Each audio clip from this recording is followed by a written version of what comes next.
On to business with Charles Pellegrino. He's alley bluing as well, but he's starting with a look today at the markets, aren't you? Yeah, oil extended its rise this Thursday as fresh strikes on Iran by the U.S. military raised worries about the supply disruption in the Middle East. They then stabilized, and now you see it there a little bit lower. This says U.S. President Donald Trump said Iran called, saying they want to make a deal, but without providing more detail. This was talking to reporters on Air Force One.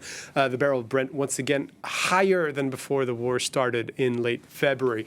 Let's look at the situation in Asia with stocks on the Hang Seng in Hong Kong trading lower.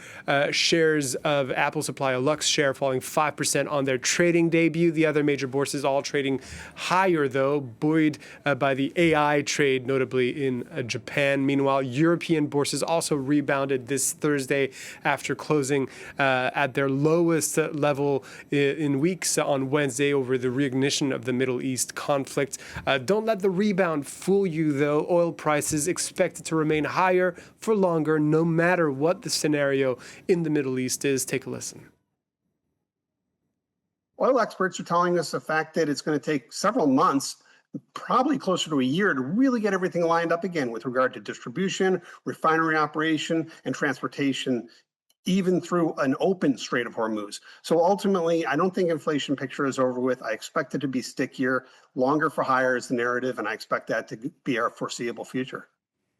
And meanwhile, in the US, the price of gasoline remains a political hot potato as Americans face a cost of living crisis ahead of the midterm elections, of course. President Donald Trump's been calling on fuel retailers to lower their prices, which have risen significantly since the start of the war. This week, his calls were answered by one chain as more than 24 Freedom fuel stations began operating in the greater Philadelphia area.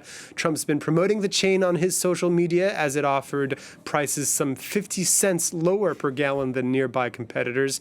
Brian Quinn has the details. Drivers in the Philadelphia area got a pleasant surprise this week. Some 25 Freedom Fuel service stations selling gasoline at a steep discount, $3.47 a gallon, in honor of America's 47th president. While customers were happy with the price, many were less thrilled with the president himself.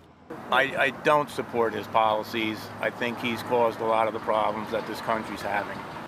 Both Donald Trump and White House social media accounts have been promoting Freedom Fuel, as the president has been browbeating retailers to lower gas prices sent higher amid the global energy crisis caused by the U.S. and Israel's war on Iran. Freedom Fuel's price is indeed lower than the regional average by around 50 cents. It's also well below the most recent national peak at the height of the war, but it's still roughly 50 cents higher than the national average when Trump took office for a second time after having campaigned in part on a pledge to bring U.S. gasoline down below $2 a gallon. It's unclear who exactly runs Freedom Fuel. The White House insists the company is not affiliated with the Trump administration and is not receiving federal subsidies. Analysts say its retail price means the company is likely either being subsidized or selling at a loss. This protester wondering why. Clearly the price is subsidized, and I want Americans to be asking, where is that money coming from? Why are corporations and businesses willing to subsidize gas 50 cents a gallon for people to make President Trump look good?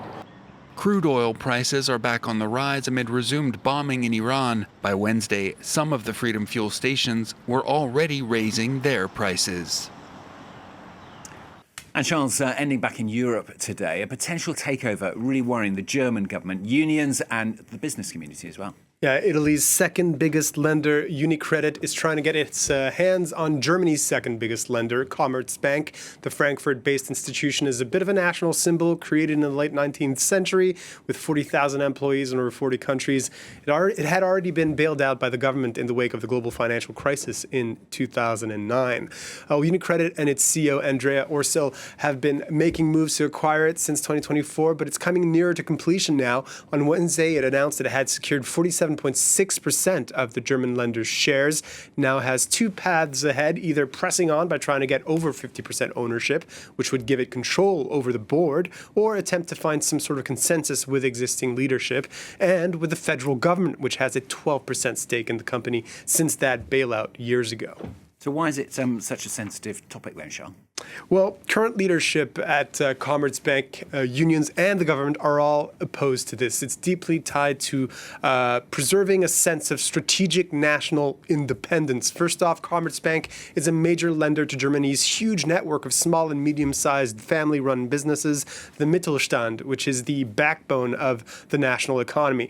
Foreign ownership could really constitute a threat there. There's also been objections directed at how UniCredit has pursued this, which has been characterized as aggressive and hostile, not to mention at prices which many consider undervalues the bank. And finally, there's concerns over the future of German jobs in the event of a merger and what this might mean for Frankfurt's place as a financial center in Europe if ownership of one of its biggest bank ends up moving to Milan.